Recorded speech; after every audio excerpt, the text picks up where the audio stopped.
What's up YouTube? Salami ყოველს ვინც უყურებს ამ ვიდეოს. მოკლედ ბიჭები დღეს გვაქვს იმენა, რასაც ქვია, აი გრანდიოზული პოდკასტი, მონსტრული პოდკასტი. მოკლედ დღეს იქნება საუბარი კი თვით იმ ლეგენდარულ ფაქტიურად ტომიზე, ტომი ჰივილანდის, ესე იგი რაციონის განხილვა გვექნება დღეს დეტალურად ვაფშე უტიდო. ეხლა ძალიან ბევრი ინფორმაცია მაგტიპზე არ არის.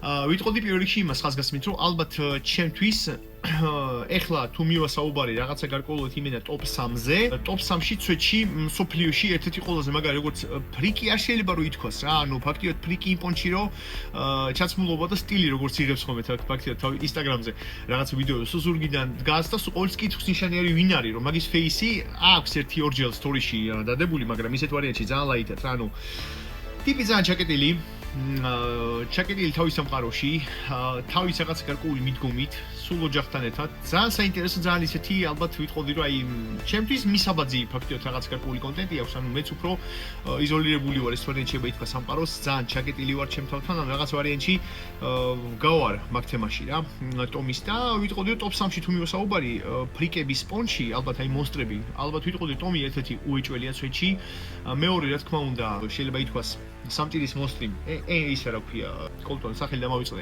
ენგელ ბრეხტი, თან ეხლა ბოლო ხანებში გააკეთა ტონაურას რაღაცა, პროსტა იმინა კოსმოსია რა და მესამე ალბათ პროსტა მაგბიც იმინა პროსტა როგორც ვატყობ რაღაც გარკვეული ფსიქოლოგიური პრობლემები აქვს სმაევი. ალბათ სმაევი რა, იმიტომ რომ ვიზუალური იმინა სვეტში იმინა მონსტრია რა, არა ადამიანი. ტომი, რასაც ახლა ჩვენ ფაქტიურად ვილაპარაკებთ, აღნიშნავ რამოდენიმე ფაქტორს. პირველს ის, რომ სიმაღლით არის 2 მეტრაზე ზევით, ანუ 2 და 3, რაც არის ფაქტიურად ინფორმაციაც იძება, ანუ 2 მეტრი 3 სანტიმეტრი. თქვენ რო ხვდებოდეთ, ძალიან მაღალია ტიპი სვეტში. ეგ ერთი, მეორე ნიუანსი. წონით არის მიახლოებით 150 მაქსიმუმი წერია სადაც 159 კილო. ნუ სვეტში იმენა მონსტრული ანთროპომეტრია, ყველაზე მთავარი კიდე რაც არის. ალბათ ვიტყოდი იმ სიტუაციას, რომ მაგის ერთ-ერთი მარი ალბათ იშვიათია რა. ტომის გულით რომ მოსდომებოდა, თქვათ იმენა გაეკეთებინა აქცენტი ნორმალური სპეციალიზაცია ალბათ 1 ან 2 წელი სტრონგმენზე, ჩემი ვარაუდით World Strongest Man-ის შეჯიბრზე ტოპ 5-ში იმენა სვეტში იქნებოდა რა, ტოპ 5-ში. მონსტრია ტიპი, მაგრამ არანაირი გარკვეული ისეთი რაღაცა მუღამი არა აქვს, სპორტული ამბიცია არა აქვს, თავისთვის რაღაც თავის მუღამში რაც საკეთებს ჩვენ ხედავთ რა.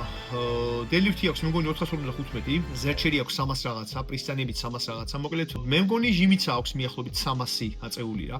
თან ჟიმსაც ეწევა, ეგ ეწევა სულ ვიწროს ფაქტიურად რა. და ეს ფერმერის გასეირნებებები და რა ვიცი, სხვა რაღაც გარკვეული მონსტრობები, რასაც ფაქტიურად რა ვიცი, ეგ აკეთებს, ეგ იმენა პროსტა რეალური ცხოველია რა. გენეტიკა მანდ მაგ ვარიანტში. კვების ვარიანტი ფაქტიურად რაც შეიძლება რომ ითქვას, კვების ვარიანტს რაც გავაანალიზე.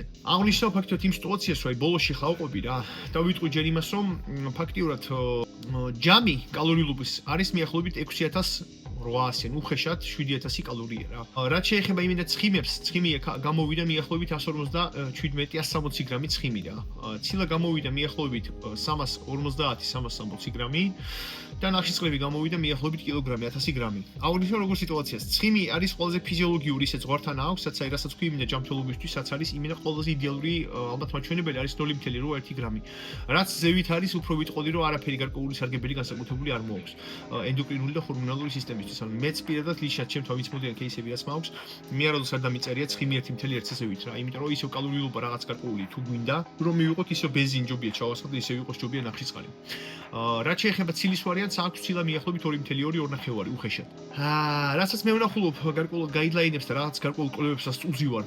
იმენა ნუტრიშენ რაღაც გარკვეული კვლევები რაც არის, ვიტყოდი რომ 2.5 ზედაზღვარი. აი 3 გრამი, აი 2.5 და რო უხეშად თავივიღოთ 3 გრამი და 3.3 გრამ ცილას კილოგრამზე. არანაირი დადებითი არ მოაქვს, ვაფშე არც mTOR-ის კუთხით, არც აღდგენის კუთხით. უბრალოდ ზედმეტი დატვირთვა არის გარკვეულად ვიტყოდი ფერმენტატულ სისტემაზე რა. ანუ ის რაღაცა გარკვეული ზღაპრები რო ცილა შლის თირკმელებს და ანადგურებს და ეს ასე შემდეგ, ეგეც გარკვეული სტერეოტიპია, ვიტყოდი რომ მიახლოებით 2.5 ზაჟი კილოგრამზე ადამიანს სისტემატურად გამოიყენებს და გარკვეული გენეტიკური პათოლოგია არ აქვს თავიდანვე, ანუ ჯამთელი აქვს თირკმელები, არ ახდება მაგით არაფერი საზიანო.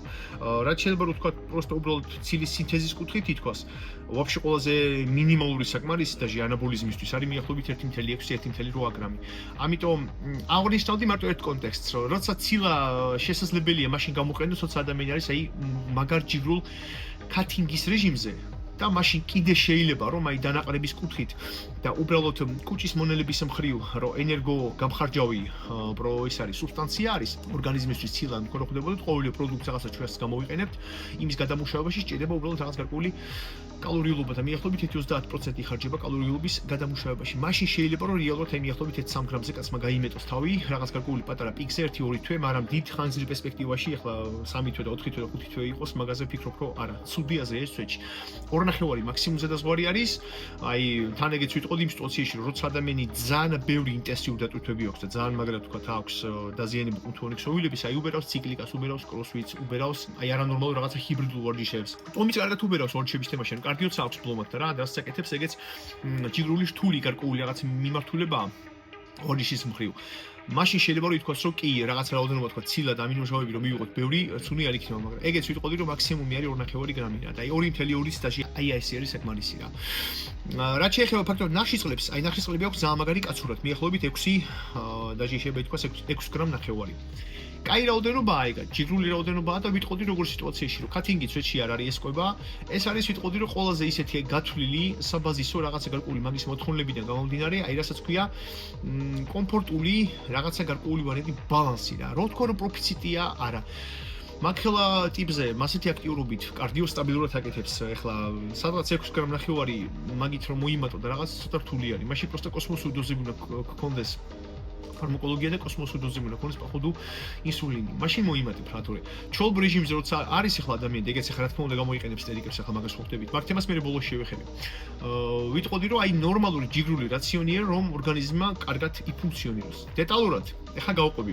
ყველაზე მთავარი, რაც მომწონს, ანუ პროდუქტები აქვს სუფთა, ანუ ეს მიახლოებით უხეშად 7000 კალორიამდე, არა ეს რაღაცა ბურგერები, რაღაცა ჩიფსები და რაღაცა უბედურება ქონში შემწვარი და რაღაცა ვარიანტები. რაციონი აქვს ძალიან იდეალური, ძალიან სუფთა და აქვს მიახლოებით უხეშად 1-8 პროდუქტი. ჭამა ყვება პირველი, ესე იგი. აქვს დილის კვებაში, ესე იგი აქვს მიახლოებით 135 გრამი, 116 გრამი ნახშირწყალი, 27 გრამი ცხიმი და ცილა მიახლოებით 80 გრამი, 1100 კალორია გამოდის. ეგ არის ვარჯიშამდე ფაქტიურად პირველი კვების ვარიანტი რაც არის და ეს არის როგორი თემა კიდე. რაც გარკვეულად აქ საკვები დანამატების თემას თქვენ ნახავთ, ეს არის პროსტა მასხარაობა. ალბათ ეთყობა რაღაც გარკვეული ბრენდის უბრალოდ სახე არის და თქვენ ხვდებოდეთ იმას, რომ როილოპარაკოს იქ ტომი მეხა და რაღაცა ვარიანტი დაწეროს სტელიკების თემაზე, ეგ კატეგორიულად არ შეიძლება რა და რაც ახლა აქ თქო დანამატების თემა უწერია ეს კრეატინი 5 გრამი, ელექტროლიტები და ციტრულინი და არგინინი და თევზის მქონე ყველაფერი არის მასხარაობა უბრალოდ და მხოლოდ ეგ არის გაკეთებული იმით, რომ რაღაცა ბრენდს აპიარებს და ის ბრენდი ფულს შოულობს რა და ჩვეულებრივ ხალხს გონია რომ მაგით რაღაცა განსაკუთრებული პერფორმანსი აქვს, ტომის მაგით არა აქვს, ასე გაკეთებს ეს თევზის მქონებით და 3 გრამი ციტრულინი და არგინინი და ყველაფერი ზღაპრები არის ფაქტიურად რა. დღის განმავლობაში აქვს მიახლოებით 6 ლიტრი წყალი. ეგეც ვიტყოდი როგორ თემას. არ არის ბევრი რა, მაგის იმაზე. მე ვიტყოდი რომ მინიმუმი ალბათ 7-8 ლიტრი ჯუბია რომ მაგან მიიღოს. თან განსაკუთრებით იმ პერიოდებში, როცა უფრო ცხელა და როცა ინტენსიური ვარჯიშები აქვს. ვარჯიშამდე აქვს ესე იგი ფაქტიურად ესეთი რაღაც გარკვეული სნეკის თემაში შეიძლება ითქვას, ანუ ბრინჯის პუდინგი აქვს. სადაც არის მიახლოებით 115 გრამი ნახშირწყალი, 15 გრამი ცხიმი, 24-25 გრამი ცილა, პლუს დამატებული აქვს შინ პროტეინი. და აქვს დამატებული კოლაგენი 25 გრამი. არაფერია განსაკუთრებული, ჩვეულებრივი ფაქტია შეიძლება ითქვას დილა, კარდიოს შემდეგ არა, უბრალოდ წერია აქვს, ხო, კარდიოს შემდეგ რა აქვს მიახლოებით ესე იგი 1200 კალორია, ნახშირწყალი 160 გრამი, ცხიმები მიახლოებით 40 გრამი, ცილა 54 გრამი. კიდე ასევე ფაქტიურად მერე უფრო ნორმალური სრულფასოვანი კვების ესე იგი თემას რასაც ვიტყვი, ანუ კარდიოს კიდე გამოიყენებს ციკლიკ დექსტრინი ნახშირწყლებს 60 გრამს, აი და ელექტროლიტებს. ციკლიკ დექსტრინი და აი სპონტები ეგეც ვიტყოდი რომ გარკვეული რაღაცა მარკეტინგია რა. ამერიკელები უბრალოდ პროსტა ყიდულობენ ჩინეთში ნედლეულობას მიახლოებით რავი კილოგრამს, რავი უხეშად $10 და მე მაგას აკონვერტირებენ ყიდიან მიახლოებით $100. ანუ უბრალოდ ნახშირწყალს იღებს ვარჯიშის დროს და ციკლიკ დექსტრინი იქნება ვიტარგო იქნება თუ ჩვეულებრივი თქვა იქნება რაღაცა გარკვეული დექსტროზა ან თქვა იქნება ჩვეულებრივი თქვა რაღაცა გარკვეული რა ვიცი ფრუქტოზა გლუკოზასთან თარეული ჩვეულებრივი გინდათ შაქარი ვაფშე არანაირი განსხვავება შენ თქვენ პერფორმანსის თემაში ვერ იგრძნობთ რა. ანუ ორგანიზმი მაგას ჩვეულებრივ გამოიყენებს სწრაფ ენერგიად, სწრაფ გლიკოგენად, ანუ არაფერს განსაკუთრებულ განსხვავებას თქვენ ვერ იგრძნობთ. ეგ არის ისეთ ვიტყოდი რაღაც მარკეტინგული თემა. უბრალოდ შეგიძლიათ ჩვეულებრივ წვენი აიღოთ, რომელიც გემო გევასება, სადაც არის რა ვიცი კონცენტრაცია ნახშირწყლებით 100 გრამზე მიახლოებით 8-დან 12 გრამამდე, მაგას შეუძლია ვარჯიშის დროს მიგავთ 1-300 მილილიტრი გაზავებული თქვათ რავი ან ამინოებთან ან თქვათ უბრალოდ წყალთან, მარილთან ერთად და მაგას შეუძლია უბერავთ რა, ანუ ვარჯიშის დროს კიდე აქვს მაგას ჯიგულად ფაქტიურად ეგ ნახშირწყლები 60 გრამით რაღაცა კატასტროფა ბევრი არ არის. მე ვიზავდი მაგის ადგილზე მიახლოებით 1-100 გრამს მაგის წონაზე რა. ვარჯიშის შემდეგ ესე იგი დილის საცივება ითქვას კარდიოსისტემა ესე იგი აქვს 6 თლიანი კვერცხი, 100 გრამი შვრიის ფაფა და აქვს თაფლი მიახლოებით 1.50 გრამი რა. ანუ არაფერი ისეთი გარკვეული და განსაკუთრებული აქ არ არის. ჩვეულებრივი პროსტა 100 გრამი გერკულესი მაგ ხელა იმაზე ცოტა არ ვიცი, ისეთი პონტია რა. ჭამა ესე იგი ფაქტიურად მესამე კვება მესამე რაც არის ესე იგი ან აქვს კატისფილი 400 გრამი, ან აქვს 300 გრამი საქონლის ხორცი აქვს. და ფაქტიურად ნახშირწყლების თემას ესე იგი რასაც ეგ უბერავს, აქვს უფრო მეტად უფრო ბრინჯი აქვს და კარტოფილი. პროსტა თუ არის ბრინჯი მიახლოებით 1-200 გრამი, ან კიდე 1 კილოგრამი კარტოფილი შესწავლად პროსტა პიზდეც ძალიან რთულია და კიდე ერთ ნიუანს იმას ვითხოვდი, რომ ბალანსი როცა 1 კილო კარტოფილს უბერავ, მაშინ სოდიუმის კარგად უნდა ქონდეს რაციონში რა. ალბათ ეგ სიტუაცია ეგ ბალანსები ყველაფერი აქვს ჯიგრულად. კიდე ამ ყველაფერთან აქვს მიახლოებით ხოლმე 20 გრამი კარაქი. და აქვს ხოლმე ყოველივე კვებაზე ფაქტიურად 200 გრამი რაღაცა გარკვეული ბოსნეული. კვება მეოთხეს თემა ფაქტიურად რაც შეიძლება ითქვას, რომ ვარჯიშის საღამოს ესე იგი ძალისმიერი ვარჯიშის წინ ესე იგი აქვს ჩვეულებრივ ესე იგი ნახშირწყალი, ფხვნილოვანი და აქვს კიდე ასევე 2 ცალი ბანანი. და კიდე აქვს ცოტა პროტეინიც, ერთმანეთში არეული და აქ არაფერი ისეთი განსაკუთრებული არ არის და ელექტროლიტები აქვს მიახლოებით 2-3 პაკეტი რა, ეგ არის. კვება ფაქტიურად რაც შეიძლება ითქვას ბოლო ფინალური 1400 კალორია არის უხეშად, არის საქონლის ხორცი 300 გრამი, ან კიდე მაგალითად შენაცვლებული 400 გრამი თქვა ქართმისკილე, ბრინჯი ან 200 გრამი, ან კიდე კარტოფილი 1 კილოგრამი, ისე ვიგივნათ 20 გრამი კარაქი და ბოსნეული. ნუ აი როგორი თემაა, ხა ვიტყოდი როგორ პონს ფაქტიურად რა. ანუ 1000 კალორიას წერია რომ აძლევს თავის თავისუფლებას 1000 კალორია ქონდეს ნებისმიერი რაც გაუსწორდება ისეთი პონტი რა. აღნიშნავდი როგორ სიტუაციას. დღის განმავლობაში აღწერია პროსტა დანამატების თემა რაღაცას გაპრები. წყალი 3-6 ლიტრაო. მე არ ამჯერა რომ მაგეთ ტიპს მასეთი ვთქვათ დატვირთვებით არ ასწორდეს ნორმალურად და 6 ლიტრა წყალი ან გინდა ვთქვათ 3 ლიტრა ვაფშე ძალიან ცოტა არის რა. სვეტში ეგ მეცვეთში არ ამჯერა. თევზის კონზე 5 გრამ კრეატინზე, ციტრულინზე ეს ყველაფერი არის ზეზეული ზღაპრები. ელექტროლიტების თემა რაც ფაქტიურად აქვს მაგას ეგენი ყველაფერი ბაზარი არ არის ვთქვათ, შეიძლება მაგ ბალანსს იცავს და იმედი მაქვს ალბათ აბარებს უეჭველი ანალიზებს ვთქვათ ელექტროლიტებზე და იქ აქვს ნორმალური ბალანსი რა. თავარი ნიუანსი როგორც თქვი 1000 გრამი ნახშირწყალი, 117, 150 გრამი უხეშად ცხიმი და მიახლოებით 1350 გრამი ცილა. აღნიშნავ როგორ თემას გენეტიკური მონსტრი, მან პროსტა ორი აზრი არ არის. ჯერ სულ გავარებოთ ეხლა რა პერფორმანსსაც ეგაჩვენებს 5 წლის წინას და 10 წლის წინასაც გამოჩნდა თქვა სოციალურ და რაღაც გარკვეულ ვიდეოებს იღებდა. ანუ ძალიან ჯანზია. ვართ მიახლოებით თანატოლები ასაკით. მე მგონი 89%-იანია ეგ. ანუ პროსტა უბრალოდ გენეტიკური მონსტრი. ჭამენ ფაქტიურად სუფთად, რაც უყურებ, რასაც თორისებს ალაგებს გარკვეულად.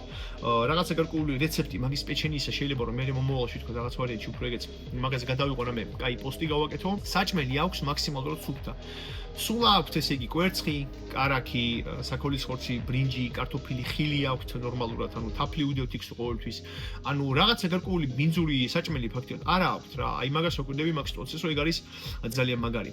რომ გინდა ცოტა ვიმატებთ, თუნდაც შევეცადოთ რომ მაქსიმალურად სუფთა პროდუქტებით მოვიმატოთ რა. ნებისმიერ ვარიანტში, ანუ არ არის მაგას მნიშვნელობა არ აქვს რომ თქვა რაღაცა ცხიმის მომატებაზე თქვა თან ასე შემდეგ. უბრალოდ სუფთა რაღაცა გარკვეულად უფრო ჯანმრთელობისთვის ვიტყოდი რომ სუფთა კვება, აი ესეთი უბრალო პრიმიტიული კვება უფრო გაცილებით კაი არის ჯანმრთელობისთვის.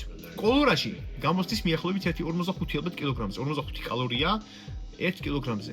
მე როგორ თემას გიჩვენდით ბიჭები, ვინც ხართ უფრო აი გამოსტრების კაროჩე მოყარულები, მე ვეთყოდი ეს სიტუაციას.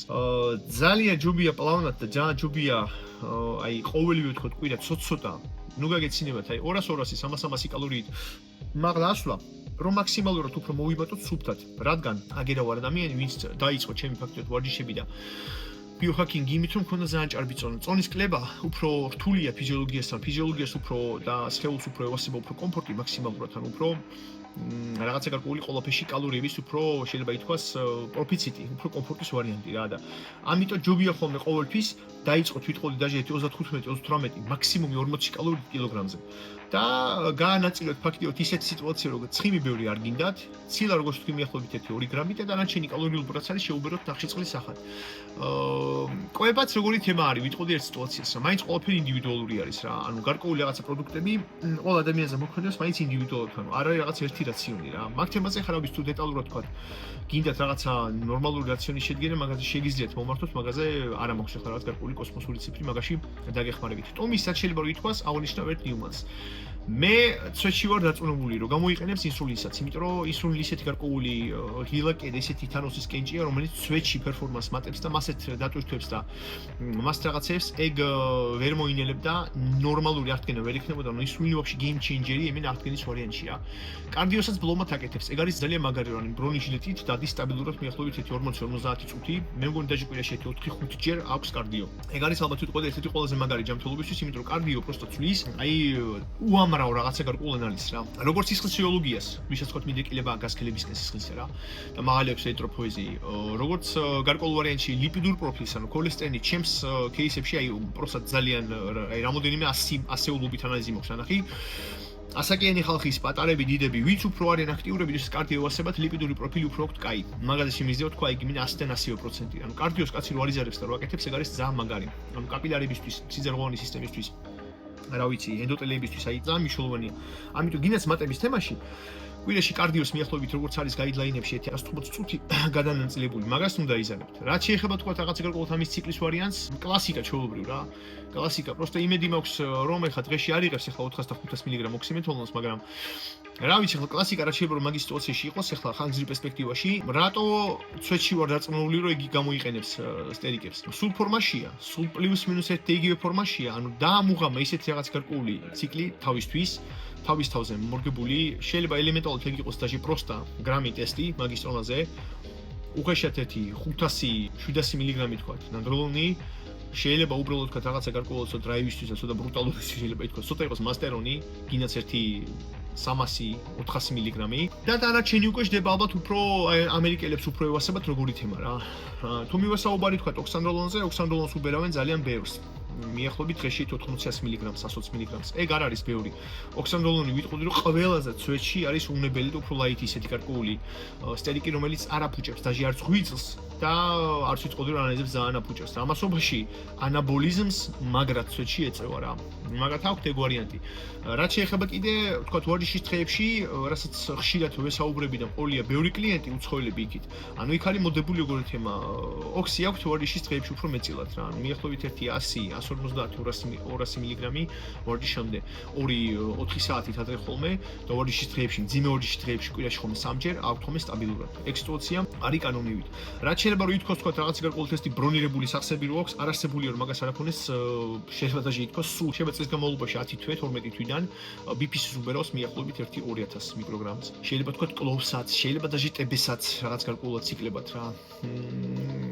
ზის ჰორმონსაც შეეხება რო თქვა რომ ზის ჰორმონზე ზის როგორც ახლა დანიელოვმა რო თქვა ადრე რომ 100 ერთეულს ვიკეთებდი კვირაშიო და ახლა ვიკეთებ სტაბილურად მიახლოებით 10-20 ერთეულსო მე ეგეც რაღაცა ვარიანტში უფრო არ ამჯერა ზის ჰორმონზე თუ მივასაუბარი უეჭველი ექნება რა თქმა უნდა მაგრამ ზის ჰორმონსაც ძალიან დიდი მნიშვნელობა აქვს როგორია რაც ახლა ნაგავიკარო აქ არის მეტწილად და აწერია რომ 100 ერთეულია სიმართლე შეიძლება იყოს შიგნით ნეტო ღმერთ ფაქრა 70 ერთეული პლუს ის თავის ვარიანტი ბევრი ზის ჰორმონი აი კოსმოსურად ძალიან აშუპებს და აკავებს წყალს და ვითომ რაღაც ეფექტი ძლევა ხალხს გონია რომ ანუ თლაც ცარიელი რო არ გაიყიდოს ბევრი ფარმკომპანია ახლა მაგით იმაშვება რა ანუ ან რაღაცა გარკვეულ კორტიკოსტეროიდებს იმაშვებიან ურევენ რომ ადამიანი თქვა ცოტა შეშუპდეს და მაგეებს როცა უბერავ რაღაც ვარიანტში თქოს რაღაცა მოკლე პერიოდი ხარ ხოლზე და გონია რომ ზის ჰორმონს იკეთებს ის სუფთავი ანუ ბევრი კომპანია არ აკეთებს სუფთას ანუ არის უხარისხო რა და თუ მივასაუბარი ახლა ტომია რა ახლა ტიპი ეთყობა რომ მაყუთია აქვს სვეტში და ესე ჯანზია და არ ამგონია რომ ახლა ადამიანი რომელიც ახლა წლების განმავლობაში ახლა 15 წელი რომ გამოიყენებს რაღაც გარკვეულ ვარიანტში სტერიკებს უნდა ხდებოდა უკვე იდეალურად ხარისხი რა როგორ არის რა როგორ მოქმედებს და ანალიზებს მე არ ამჯერა რომ ეგ ტიპი არ აბარებდეს რა ამიტომ DH შეიძლება უბრალოდ უბერავს მიახლოებით 1-5-8 ერთეულს რა აი იქ იქნება ოპტიმალური ვარიანტი მაგის ვარიანტზე რა დანარჩენი ეგ არის ყველაზე ნაღდი გარკვეული რაღაცა ვარიანტი რა ვიცი ესეთი გარკვეული შეიძლება ითქვას პოდკასტი ტომი ცვეთში ვიტყოდი როგორ სიტუაციას თუ როდისმე მქონდა საკუთარი სახლი ალბათ ვფიქრობ რომ მეც მაგისნაირ კონტენტს გადავიღებ გარაჟი აქვს თავისთვის, ბუნებაში, ხეებში, სულ იქ ტყე აქვს ახლოს, სუფთა ჰაერი აქვს, სუფთა საჭმელი აქვს, გენეტიკურად მაგარ ჯანზიერი ტიპი და თავის ჩაკეტი რაღაცა გარკვეულ ვარიანტში არის რა. მე ლიშად ტომი რაღაცნაირად სიმპათიის მიმართოა მაგ ტიპის მიმართ, იმიტომ რომ ყველაზე მეტად რაც მე ადამიანში და სპორტსმენში მევასება თავდაბლობა, არა აქვს რაღაც გარკვეული ფრენები ეთყობა ტიპი, რომ ჩოლბრივი წყნარი ტიპი არის და რამე რა. ძველი რაღაც ვიდეოებშიც არის, სადაც სახე უჩანს და რაღაც ჩოლბრივ, იქაც ეთყობა, რომ ტიპი თავდაბალია და რაღაცა და პროსტა გენეტიკული მონსტრია რა. კი, ბევრი ტიპი ესეთი არ აქვს საჭირო ამბიცია, თავის ხორში აკეთებს და ეგ არის რაც არის რა. ყველაზე კიდე საინტერესო რაც არის, ფაქტიურად რაც ახლა წავიკითხე და მე ახლა უნდა გავაკეთო ვფიქრობ, დღეს დასვენების დღე მაქვს, ანუ მარტო კარდიო მაქვს დღეს. ცალკე დღე აქვს კისრის, წვივების და მაჯების ფაქტიურად. აი ეგეც საინტერესო პონტი არის, რომ მაინც აი ყველაფერს ის ვარიანტში просто ფანატიკია ტიპი ვორჯიშის და ეგ არის რა, ერთ იგივე რუტინის და მაგას უბერავს. ესეთი პოდკასტი ვიტყოდი კიდე როგორ სიტუაციას, გინეკვების ვარიანტი და გინეს ყველანაირი გარკვეული ფეცების ვარიანტი და გინეს ასტერიკების ვარიანტი აღნიშნავ ერთ რამეს. ნურავითარ შემთხვევაში, ნურას დროს, დაჟე ვორჯიშის პროგრამა არასდროს არ დააკოპიროთ სხვისგან. მიდიხართ თქვათ ტრენერებთან და იქ რაღაცა ვარიანტში თქვათ რაღაცას თქვათ რა ვიცი ვორჯიშობთ საბჭო პროგრამას. ყოველთვის პროგრამა შეცვალოთ. ყოველთვის მე ინდივიდუალურად თქვენ თავს დააკვირდით როგორ აქვს დაღდგენა. ზედმეტი ხო არ მოგდით. არა ტეხავს ახლა ნახდათ და ყველაზე ალბათ ზუსტად ეგ არის ჩემი, რომ მე ყოველთვის ვცდილობდი რაღაც ექსპერიენსი მიმიღო ხოლმე წლების განმავლობაში, როცა ვიღებდი მეც კონცეპტს, რა ვიცი, წლების წინ, ალბათ ერთი კონცეპტი მოქვს აღებული, ერთი მინიმუმი ალბათ 50-60 კაცთან სხვადასხვა ტიპთან სურო. ყოველთვის რაღაც სიახლეს იმას იგებ რა და მაინც თქვენი თავი თქვენ თვითონ ამოიცნოთ. ანუ ყველაფერი ინდივიდუალური, ანუ აი აქ ტომის ახლა რასაც რაციონს უყურებთ, ძალიან ჯიგული და ძალიან სწორი და კაი რაციონია. რაღაც ცოტა რაღაცები აი წყლის ვარიანტი, როგორ იჭერს მინერალების ბალანსს და რაღაცას, მაგრამ ეთყობა მაგაზე ფაქტიურად ეგ ესე მოქმედებს რა და სიმართლეში ვაფშე საერთოდ, რასაც ჩვენი სოციოლოგიებში ვხედავთ, ტიპები როგორ ჯანზეც არიან თქვა. ბევრი რაღაცა გარკვეული შეიძლება აქვთ პრობლემა ანალიზებში და მაგას პროსტო უბრალოდ არ ავრცელებენ. ანუ მაინც ყველაფერი ჯანმრთელობასთან თუ მივასაუბარი, უნდა იყოს ამასობაში ამ ყველაფერთან კაი პერფორმანსთან, ბიოლოგიურად რაც არის ანალიზები ჩვენი მაგას ვერ მოატყუებთ, იმიტომ რომ ხალხი მოდიან ჩემთან გუშინ წინაც რაღაც გარკვეული ისტორიებს ვალაგებ ხოლმე. პროსტო გიждები რა ანალიზები აქვს ხალხს სულს რა. არ ჩოლბრი სპორტსმენები, ჩოლბრი უსიმპტომო და ჩოლბრი ამოპენდრო ჩანზე ვართ რა და ამიტომ ყველაფერი უნდა იყოს ბიჭები ბალანსში. ეგ არის ფაქტიურად დანარჩენი გამოსტრება ვისაც გინდათ MK იცით რომელიც საიძე უნდა ნახოთ ცვეთში ხარისხიანი.